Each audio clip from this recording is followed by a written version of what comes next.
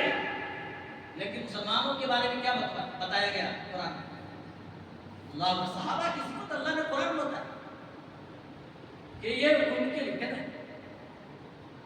وہ شعر میں بھول رہا ہوں علامہ اقبال کا، رزم حق و باطل ہو تو فولاد ہے۔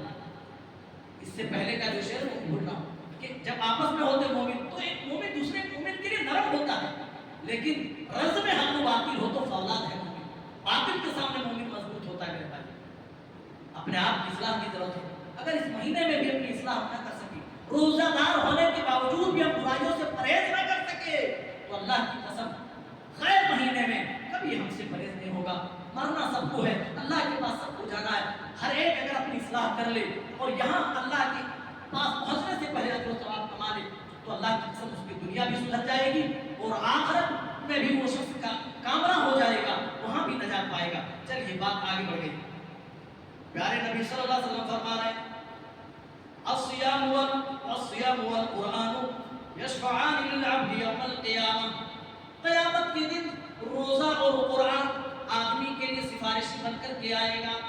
میرے ساتھیوں، یہ روزہ کوئی چھوٹا عمل نہیں ہے، یہ ایسا عمل ہے کہ قیامت کے دن جب کوئی کسی کی سفارش کو تیار نہ ہوگا، یوم یفر المرء من اخیہ و امہ و ابیہ، جہاں آدمی اپنی ماں سے، اپنے باپ سے، اپنے بھائی سے، اپنے اعزا اقارب سے، اپنے دوست احباب سے بھاگ رہا ہوگا۔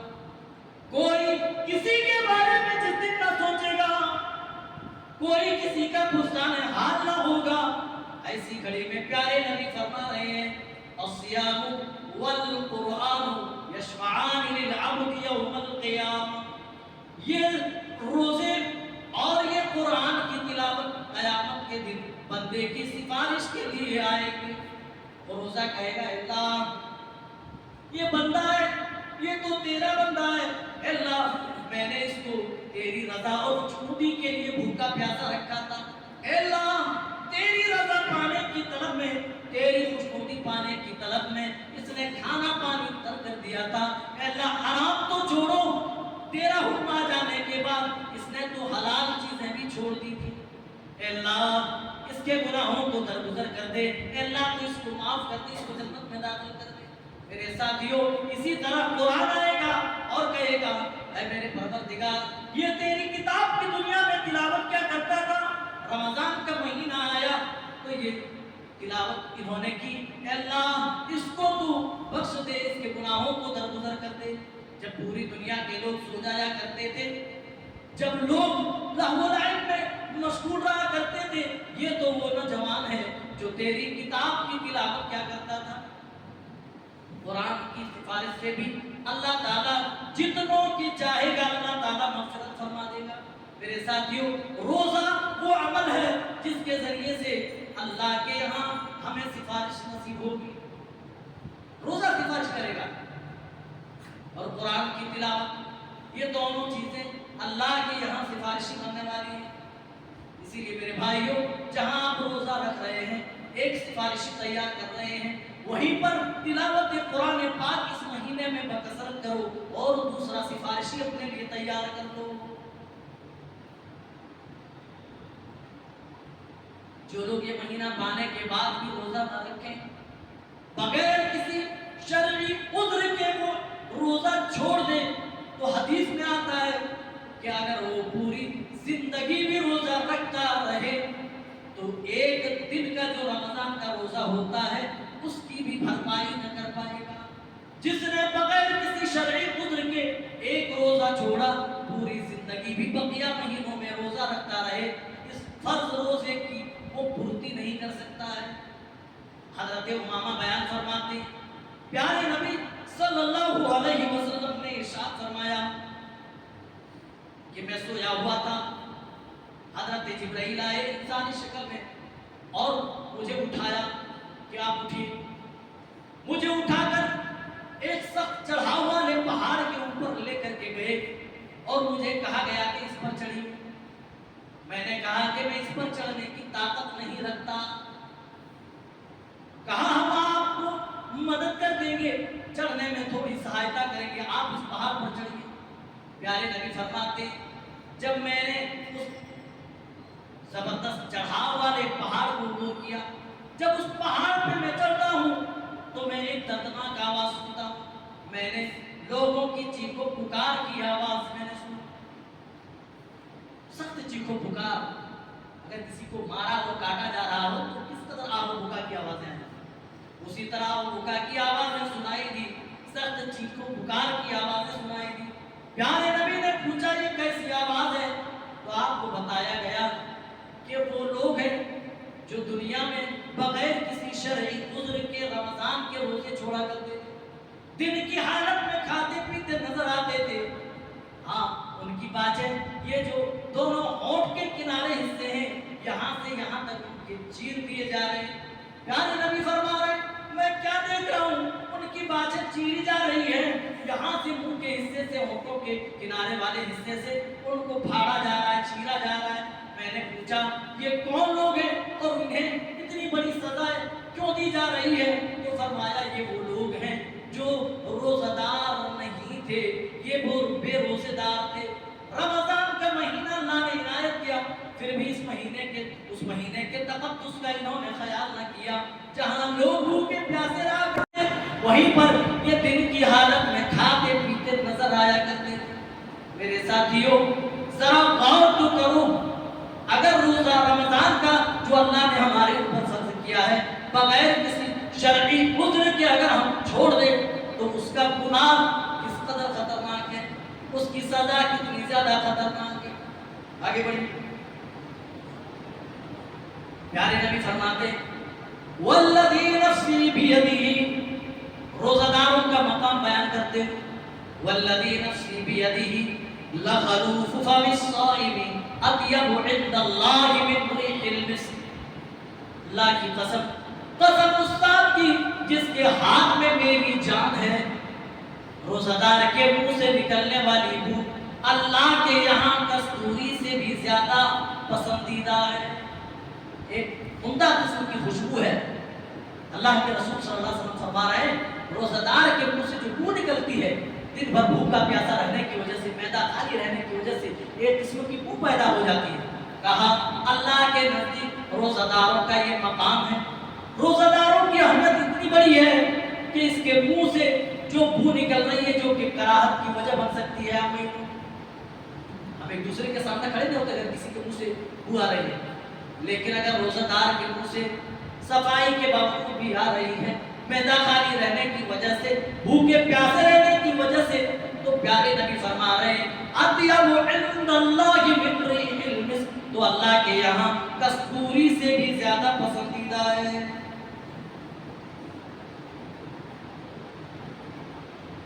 پیارے رسول صلی اللہ علیہ وسلم نے ایک حدیث میں فرمایا جس نے اللہ کی رضا کے لیے، اللہ کی خوشنودی کے لیے ایک دن کا روزہ رکھا، اس کا چہرہ اللہ تعالیٰ جہنم کی آگ سے 70 سال پیچھے کر دیتا ہے۔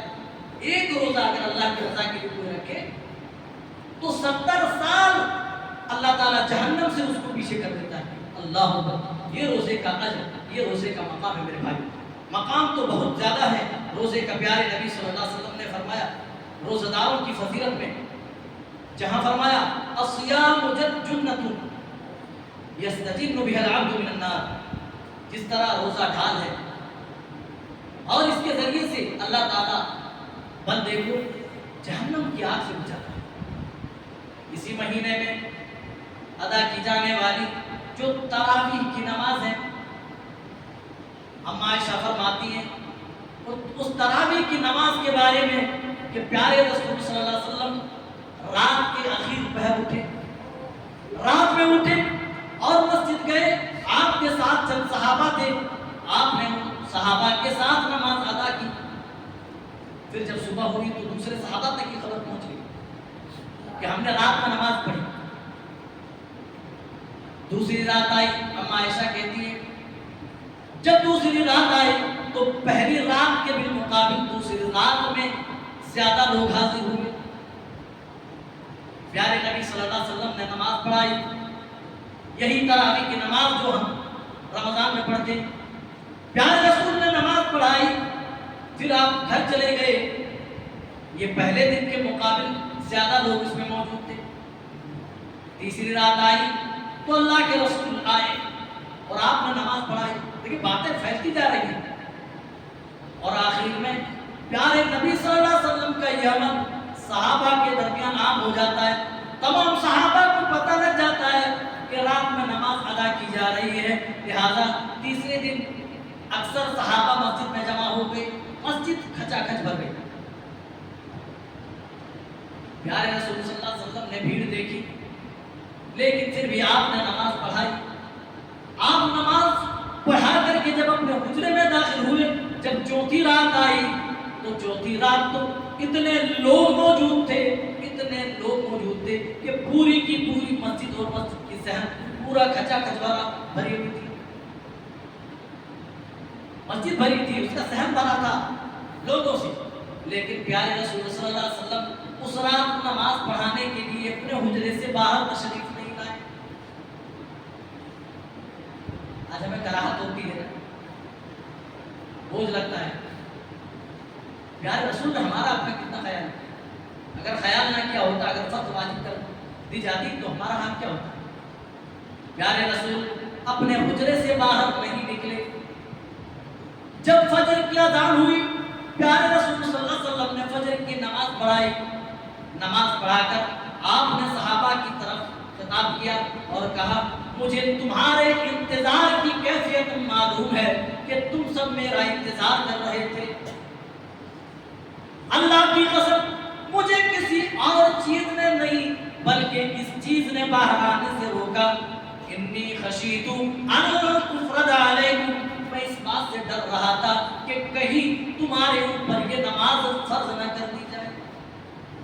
صحابہ میں اتنی دلچسپی تھی، جس دلچسپی کو دیکھ کر اللہ کے رسول صلی اللہ علیہ وسلم نے تیسری دن سے پڑھانا ہی چھوڑ دیا. ارے یہ شوق اور یہ جذبہ دیکھ کر کہیں اللہ تعالیٰ تمہارے اوپر فرض نہ کر دے. اور ہمارے شوق اور جذبے کا کیا حال ہے؟ ہمیں بھی وہی سال میں ایک بار دین پڑھنے کو موقع ملتا ہے اور کوئی کام نہیں ہے. خواہ مخواہ ادھر ادھر ٹہلتے رہتے، گپے ہانکتے رہتے، یہ کھیلتے رہتے، کوئی کام نہیں. اور نبی کے صحابہ کا یہ حال ہے.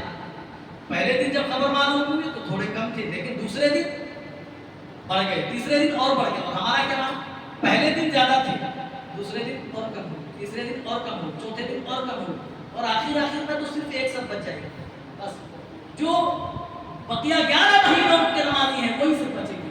تو میرے بھائیوں، ہمارا یہ حال ہے یار، یہ حال ہے. ہم اللہ سے کس قدر ہم مدد کی امید رکھ سکتے ہیں؟ بتائیے کس منہ سے رکھیں جب ہم اس کے فرائض اور واجبات کی تک قدر نہ کریں. اللہ ہماری مدد کیوں کرے بھائی، کیوں کرے؟ کیوں نہ ہم ٹیررسٹ اور آتنکواد کہلائیں؟ کیوں نہ ہماری داڑھیوں پر لوگوں کو بم نظر آئیں؟ کیوں نہ لوگ ہمیں آتنکواد کہیں؟ یہ ساری وجوہات ہیں، اس لیے آج اللہ کی مدد ہمارے اوپر نہیں آتی. پھر اب عائشہ سے پوچھا گیا، کیف کان صلاۃ رسول اللہ صلی اللہ علیہ وسلم، پیارے نبی صلی اللہ علیہ وسلم کی رمضان میں کیسی نمازیں ہوا کرتی تھی؟ ام عائشہ فرماتی ہیں کہ رمضان ہو یا غیر رمضان ہو، آپ 11 رکعات سے زیادہ نہیں پڑھتے تھے. کیا فرمایا؟ رمضان ہو یا غیر رمضان آپ 11 سے زیادہ نہیں پڑھتے. پھر کیفیت بھی بتا رہے ہیں، یصلی اربعا فلا تسأل عن حسنہن وطولہن، آپ 4 پڑھتے تھے، اس کی تلاوت کی حالت مت پوچھیے، اس کی خوبصورتی کی حالت مت پوچھیے. آج تلاوت سے بچنے کے لیے لوگ کیا کرتے ہیں؟ جا کے وضو خانے میں جھوٹ موٹ کا کھا مکھا ایسا چہرہ دو رہے، کوئی وہاں بیٹھا ہے کرسی پہ، کوئی یہاں بیٹھا ہے، اور ادھر امام صاحب پڑھ رہے ہیں، حافظ صاحب پڑھ رہے ہیں. اور جیسے امام صاحب حافظ صاحب بولتے اللہ رکوع کرنے والے، مذاق نہیں نماز کا. اور کہتے ہیں پیارے نبی جب نماز ادا کرتے تھے تو اتنا دور ہوتا تھا، اتنا تو ابھی طول قیام کا ذکر آئے گا اختصار کے ساتھ. ثم یصلی اربعا، پھر آپ 4 پڑھتے تھے، فلا تسأل عن حسنہن وطولہن، پھر اس کی خوبصورتی اور اس کی تلاوت کے بارے میں، لمبائی کے بارے میں مت پوچھو. پوچھا اتنام قبل ان توترا، اللہ کے رسول کیا آپ وتر پڑھے بغیر سو جاتے ہیں؟ آپ نے کیا جواب دیا تھا؟ ان عینی تناما ولا ینام قلبی، اے عائشہ میری آنکھیں سوتی ہیں لیکن دل جاگتا رہتا ہے۔ اسی لیے انبیاء کے جو خواب ہوتے ہیں نا، وہ خواب نہیں بلکہ وحی الہی ہوا کرتے ہیں، کیونکہ انبیاء کی آنکھیں تو سوتی ہیں لیکن دل جاگتا رہتا ہے۔ اللہ اچھا، ایک یہ بھی کہا جاتا ہے کہ نہیں 11 کے بجائے 20 سنت سے ثابت ہے، اور حضرت کیوں کہ عمر فاروق رضی اللہ تعالیٰ عنہ کا نام لیا جاتا ہے کہ عمر فاروق رضی اللہ تعالیٰ عنہ نے 20 کا حکم دیا۔ میرے ساتھیوں، موطا امام مالک اس کے جسٹ نیچے یہ 20 والی ضعیف روایت موجود ہے جہاں سے ہمارے دوسرے بھائی دلیل پکڑتے ہیں۔ اس کے اوپر والی روایت، اللہ اکبر، اس کے اوپر والی روایت حضرت عمر کے عمل سے متعلق ہے۔ ہمارا عمر بن الخطاب رضی اللہ تعالیٰ عنہ، حضرت عمر ابن خطاب رضی اللہ تعالیٰ عنہ نے حکم دیا تھا ان کو ابی بن کعب و تمیم الداری ان یقوم للناس، کہ وہ لوگوں کو تراویح کی نماز پڑھائیں۔ ابی بن کعب اور تمیم داری رضی اللہ عنہ حکم دیا تھا کہ وہ لوگوں کو تراویح کی نماز پڑھائیں۔ کتنی؟ 11 رکعت، 11 رکعت پڑھاتے تھے۔ ہمارا عمر الخطاب رضی اللہ تعالیٰ عنہ ابی ابن کعب و تمیم الداری ان یقوم للناس ب11 رکعت، 11 رکعت وہ لوگوں کو نماز پڑھائیں۔ ابی ابن کعب کو بھی اور تمیم داری کو بھی اللہ کے رسول نے حکم دیا۔ اچھا، کہتے ہیں جب نماز ہوا کرتی تھی، جب یہ لوگ نماز پڑھا کرتے تھے تو کہتے ہیں کہ وہ لاٹھیوں کا سہارا لیا کرتے تھے، اتنی زیادہ نماز میں طوالت ہوتی تھی، اور وہ گھروں کو نہیں لوٹ دیتے مگر الا فی فروع الفجر ان یقوم للناس ب11 رکعت، لیکن 11 رکعت پڑھتے تھے، اتنا لمبا قیام ہوتا تھا، اتنی لمبی قرت ہوتی تھی، کہتے ہیں کہ طول قیام کی وجہ سے ہم لاٹھیوں کا سہارا لیا کرتے تھے، لاٹھیوں کا سہارا بعض دفعہ لے لیتے تھے۔ ما نخرج الا فی فروع الفجر، اور ہم نہیں نکلتے تھے نماز پڑھ کر مگر فجر چمکنے والی ہوتی تھی۔ اللہ اکبر، یہاں ابتدائے شام کو مسجد میں داخل ہوئے، فجر چمکنے والی ہوتی تھی، سحری کے وقت یہ مسجدوں سے نکلتے تھے تراویح پڑھ کر کے۔ آج 1 گھنٹے کی وہ مشکل نماز ہوتی ہے، اتنا بوجھ سمجھتے میرے بھائیوں۔ اگر یہی ہماری سستی کاہلی رہی، اللہ کی رحمت اور اس کی برکھا نازل ہونے کے بعد بھی ہم نے یہ سستی کاہلی دکھائی، تو میرے بھائیوں ہم سے بڑا بدقسمت کوئی نہیں ہوگا۔ بار بار یہ چیزیں میں بیان کر رہا ہوں اسی لیے کہ یہ کوئی مہینہ چھوٹا مہینہ نہیں ہے، اس میں عمل جو اللہ تعالیٰ بڑھاتا ہے، 1 کو 10، 10 کو 700 اور مزید اللہ تعالیٰ بڑھا کر کے پیش کرتا ہے۔ اس مہینے کی کیفیت، اس مہینے میں پیارے نبی صلی اللہ علیہ وسلم دیگر مہینوں کے بالمقابل نیکیوں میں اور زیادہ آپ تیزی کرتے تھے۔ صدقات و خیرات کے بارے میں آتا ہے کہ پیارے رسول صلی اللہ علیہ وسلم ایسا لگتا تھا اس طرح خرچ کرتے تھے، آپ کے پاس کیا دنیا تھی؟ نہیں، لیکن جتنا کچھ بھی آتا تھا پیارے نبی کے بارے میں صحابہ بیان کرتے ہیں، جب رمضان کا مہینہ تھا صدقات و خیرات میں اس قدر آپ تیزی سے کام لیتے تھے جیسے تیز و تند آندھیاں چل رہی ہوں۔ اللہ اکبر، آپ اس قدر کی تیزی سے صدقات و خیرات کرتے تھے، یعنی ہر نیک عمل میں آپ حصدار بنتے تھے۔ کیوں؟ کیونکہ اس مہینے کی عظمت سے آپ باخبر تھے، اس مہینے کا مقام آپ جانتے تھے۔ جو لوگ جانے اور جو لوگ جانتے ہیں اللہ کی قسم وہ کار خیر کرتے رہتے ہیں، وہ برائیوں سے اجتناب کرتے ہیں، وقت اجازت نہیں دیتا۔ مزید بہت ساری باتیں ہیں اس مہینے سے متعلق، آج ہمارے دلوں سے اس مہینے کا قدر نکل گیا کہ ہر بار یہ مہینہ آ رہا یہ اللہ کی توفیق ہے، اللہ تمہیں بچانا چاہتا ہے جہنم سے، اور تم ہو کہ اللہ کی اس آفر کو تم ٹھکراتے ہو۔ میرے بھائیوں، آخری جملہ کہہ کر بات ختم کر رہا ہوں۔ جانا سب کو ہے، مرنا سب کو ہے، کیوں ہم اس کو ناراض کر کے جائیں؟ کیوں نہ اس کے آفر کا فائدہ اٹھا کر اس کو ہم راضی کر لیں؟ کیوں نہ اس مہینے کو اپنے لیے باعث غنیمت سمجھیں؟ کیوں نہ اس مہینے کو اپنے لیے باعث نجات سمجھیں اور اس میں پائی جانے والی تمام نیکیوں سے اپنے دامن کو سمیٹیں؟ انہی باتوں پر اپنی باتوں کو ویران دیتا ہوں، اس دعا کے ساتھ کہ اللہ تعالیٰ ہم تمام کو اس مہینے کے تقدس کا خیال کرنے کی توفیق عطا فرمائے۔ اس مہینے کی عظمت، اس کی فضیلت سے ہم سب کو آشنا فرما دے۔ اللہ جو خیر و برکات اس مہینے میں، اللہ کوئی ایک بھی گھڑی خیر و برکات کی اللہ ہم سے چکنے نہ پائے۔ جو غلطیاں خامیاں ہیں اللہ ہمارے اندر، اللہ اس مہینے میں مٹا دے۔ بارک اللہ لنا ولکم فی القرآن العظیم ونفعنا وإياكم بالآيات والذكر الحكيم إنه تعالى تواب كريم ورؤوف رحيم۔